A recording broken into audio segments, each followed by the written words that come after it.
nous allons voir l'interface du logiciel eAnim. eAnim, c'est un logiciel de production d'animation en extension SWF, accompagné d'un fichier HTML pour pouvoir l'héberger sur un site internet. Alors, ce logiciel, il est composé d'onglets et d'icônes. Alors, les onglets, nous avons l'onglet fichier, l'onglet édition pour éditer, l'onglet affichage pour modifier l'affichage du projet, l'onglet projet pour paramétrer le projet, l'onglet objet pour ajouter, supprimer et modifier les objets, l'onglet objet dynamique pour les objets dynamiques spécifiques au logiciel eAnim, les releveurs, les sprites et les boutons, et l'onglet aide pour apporter de l'aide. Après, nous avons les icônes. Alors, cette icône, c'est pour ouvrir une nouvelle animation. Celle-là, c'est pour ouvrir une animation qu'on a déjà enregistrée. Celle-ci, c'est pour enregistrer l'animation en cours. Celle-là, c'est pour exporter l'animation vers un site internet. Celle-là, c'est pour tester notre animation. Celle-ci, c'est pour courber des mouvements rectilignes. Nous allons voir comment courber les mouvements après. Celle-là, c'est pour faire un zoom in ou bien un zoom out.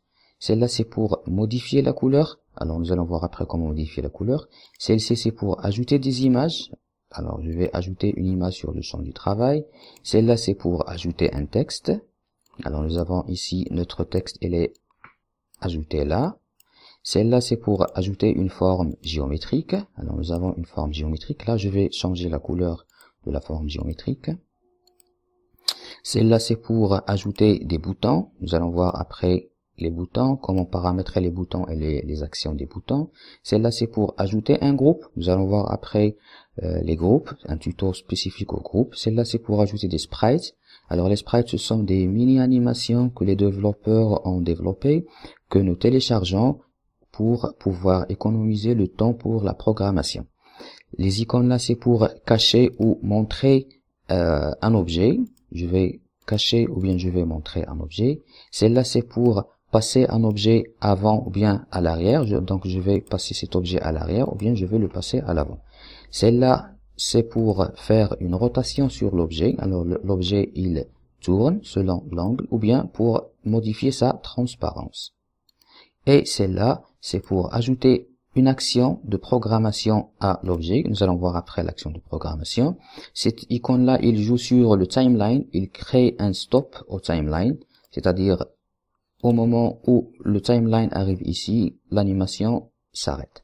Ces champs-là, c'est pour renseigner la position de l'objet en fonction de l'axe des abscisses et l'axe des ordonnées, pour renseigner la largeur et la hauteur, pour renseigner le taux d'agrandissement et le taux de réduction. C'est-à-dire, je peux réduire à 50% ou bien je peux agrandir à 150%. Ça, c'est en gros les icônes et les onglets de l'interface de logiciel eAnim.